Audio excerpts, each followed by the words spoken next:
Yo, Nay got the Toyota Camry 2020 with the red interior. Miss Nay, how much did you put down? $0 down. How much was your monthly payment?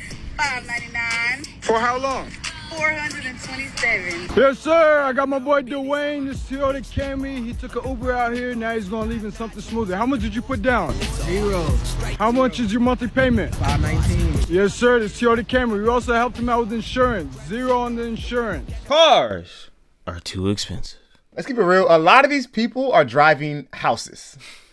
Like Ooh, that's a bar. You know what I'm saying? Like, these cars are literally mortgages. What happened to the old days of just driving a beater until you can save up enough money to afford a decent, reliable, standard vehicle, and then maybe work your ass off to someday buy a nice car, like a luxury car that you can actually afford? I think the biggest problem is that now since COVID happened, the beaters are now expensive. There people are selling beaters for like $15K. Beaters or like certified pre-owned cars? Beaters. And no, I'm talking about, you know what I'm saying? When I say beater, I'm talking about, like, you probably don't remember, but I used to drive like a Honda Accord. It was like a 2002. The leather seats were tore up. The AC didn't work. You know what I'm saying? Okay, like, so you're talking about Craigslist. I'm talking about like a Craigslist one. You're talking about Craigslist. A beater. You know what I'm saying? Like, yeah. I know sometimes they can be more hassle than they're worth, but at the same time, you can find a decent car for like $5,000. It might be annoying because you might have to like fan yourself while you drive because the AC doesn't work. But it's, you know what I'm saying? You're not in I've debt. actually done that before, so I can't be laughing too There hard. you go. I think like, everybody's had a beater. You would think that everyone's done that, right? The Craigslist special, but obviously not. A lot of these people are saying, I'm not even going to bother with the Craigslist special, and I'm going to go ahead and get a $0 down, $519 a month Toyota Camry. That's not a deal. Like, guys, that's not a deal. I just to let you know, that's not a deal. And then like a 90-month loan, that's not a deal either. I'm just letting you know that that's not a deal. But you know, maybe I'm being too harsh. I don't know. But I think that Americans' high car payments are number 1 or number 2 on the list of things that are keeping people broke, or at least slowing people down from like having a decent life, right? Because it's 1 or 2 with student loans and cars. Yeah. Because these people, listen, go ahead. No, go ahead. My bad. No, because what I was gonna say is I would like to add a third to that. What's the third? Student loans, cars, houses. You think so? Yes, I think people overspend on something that they can't afford. That's true. And then they have to end up going about it like a different, like it's just. No, you're right. Because the thing that I've realized though is I feel like most Americans just aren't willing to settle on anything. That's Like I have people that I used to work with that will say, well, I have my dream car right now. You shouldn't have your dream car if you're not where you're at. No. You should not, like, your dream car should not even be in your mind right now. Well, I mean, listen, it could be in your mind. It could be on your vision board. Yeah. But you shouldn't be driving your dream car if you're not where you're at. Especially if you're not even close to where you're at. So you're driving your dream car and you're paying dream car prices. Exactly. And you're struggling. Like, why would you do that? And you know, by the way, just to give you all a little bit of nerd science, a lot of people, okay, let me ask you a question. What do you think the cause of that is? There's probably multiple causes, but what do you think is like a couple causes? What, of people buying a dream car now? Before they can afford it. Oh, I mean, I think the big thing about it is I think a lot of people are very unhappy. So they want to like, if you're working somewhere or you're at a place in life where you're very unhappy, you want something that will bring you some kind of success. And I think people saying, well, at least I knocked one thing off my vision board, and they'll go out and then they'll buy their dream car, or they'll live the place that they want to live. The problem is because it's way out of their budget that they have to work twice as harder, and then they stay in the same spot and they owe twice as much debt because they can't afford what they're getting. So they have to work longer at a place that they hate even more to just obtain something that they have no business buying. Yeah. That's actually, I agree with you 100% on that one. Yeah, I didn't think of it from the perspective of they're not happy, so they're doing it because of that. Yeah, I think that's actually that's very true. I think another thing too is just simply influence. And again, influence is not new. We've always been influenced by movies, by commercials on TV before streaming was big. Now, obviously, social media. Social media has done so much. Listen, it's done a lot of good because it's set a lot of people for freedom to own their own businesses and stuff like that. It's done a lot of good, but like mentally on some people, social media has been terrible mentally on a lot of people. A lot of people are out here showcasing false life just to seem cool for people that don't even care about you. On the head, and that's the thing too, right? Social media has made people think that the common man, and I'm including myself in that, so don't think I'm trying to like. I'm in that too. We're all in the same boat. We're the common man. social media has made us think that we're supposed to have a certain lifestyle that, I'm gonna keep it real, most people are never gonna really have, or never really be able to have. That might sound like negativity maybe. Yeah. But there's a reason that the top 10% are called the top 10%. It's because 90% of people won't be there. So here's my main point. I do think that in the United States, which we're all blessed to be in, or at least us sitting here are blessed to be in, and some of y'all watching, we have the ability, we have upward mobility where some people in other countries will never even sniff it. So yeah, we can go from being poor, broke, destitute to being millionaires in the same lifetime and set our generations up. But most people are going to live an average life, and in the U.S., that's a great life. But I think social media makes people think they're supposed to have this amazing life when really most people aren't.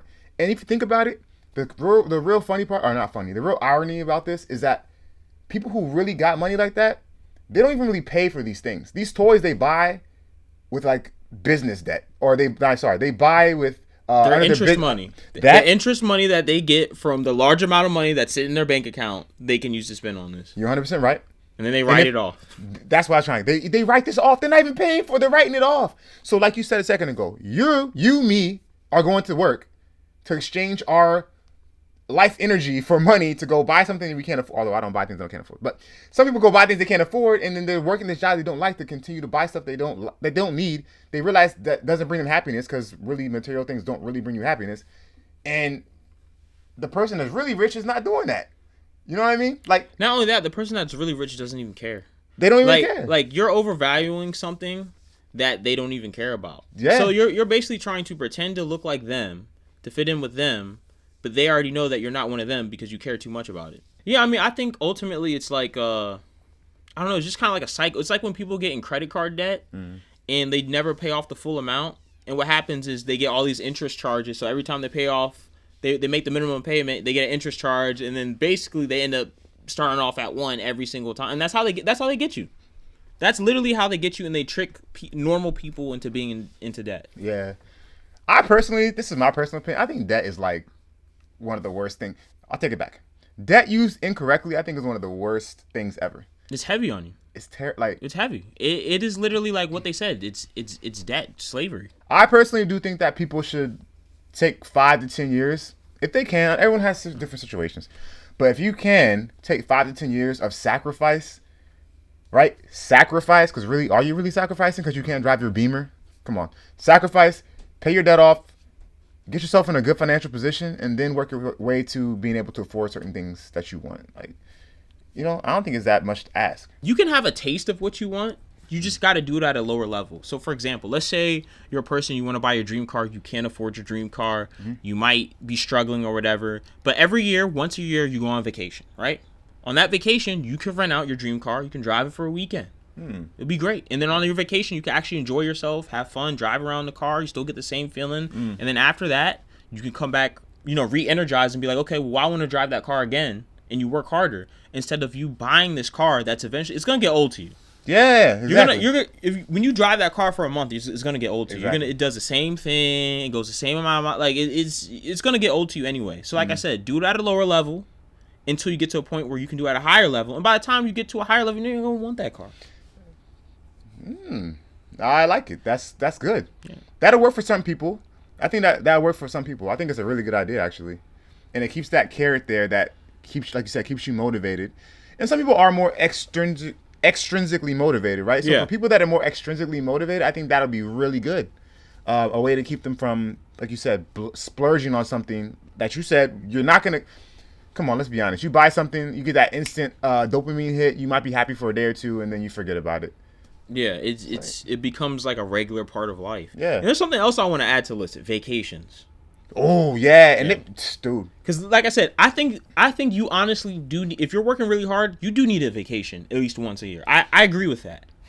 Because I think if you work like boom to the pavement, I think you're gonna run into some issues. You might run into some health issues, too much stress, whatever. I think everybody once a year does need a vacation. If you actually work hard, if you work hard, you need a vacation. Understandable. But there are some people that take a ridiculous amount of vacations, and they're not there yet. Okay. It's also the type of vacation you take too. You can do a vacation on a budget. I mean, I did that after college. We went on like a bunch of vacations. We did it on a budget. We had the time of our lives. Some people want to go on like rent out 5-star hotels and sip martinis at you know, I don't know, on the beach or something. Whatever. But it's like you're not there yet. My whole thing is if you're not there yet, don't put yourself in a whole bunch of debt just to say you're there, because you're not. You can come back to your miserable life. That's bad. I'm joking, but you can come back to like a situation you might not be happy about, and that 4 days you spent in Cabo, it's not gonna mean much to you. At least I don't think it will. Yeah, I mean, you want to change your everyday. You want your everyday to be decent, so that Yeah. way you don't have to like. It's like what people say: stop living for the weekend. Yeah, where oh, like yeah. their whole week sucks, and then their weekend's the best part. But then what happens? The weekend goes by, and it's like, dang, Yeah. my life really does suck. Yeah, I heard someone say, it might have been Dave Ramsey. He said all these. Yeah. He's like, oh, thank God it's Friday. Oh God, it's Monday. Like I was like, oh, that's crazy. That sums it up. I mean, sums it up. that's how I used to feel in high school. That's how you feel. Oh, Yeah, dude. you in high school during the week was the worst. Oh. It was the worst. You had to deal with teachers. You got to wake up at 6 a.m. for no reason. Like, if you got to wake up at 6 a.m. and you getting paid, it's not that bad. But you got to wake up at 6 a.m. to be lectured all day is the worst thing in the world. Ultimately, guys, I'm going to say that they made some bad decisions. What are you going to say? Good decision, bad decision? I'm gonna say bad decision. All right, I'm gonna say bad decision. Yeah, if you can go put a little bit of money down to get a certified pre-owned car and make monthly payments on time, okay, fine, I get it, no problem. You don't have to drive a beater, but to go finance a BMW that you can't afford, bad decision. Our decision makers, if you think they made a good decision, leave a like, leave a comment. If you think they made a bad decision, leave a like, leave a comment. All right, decision makers, buy the right car.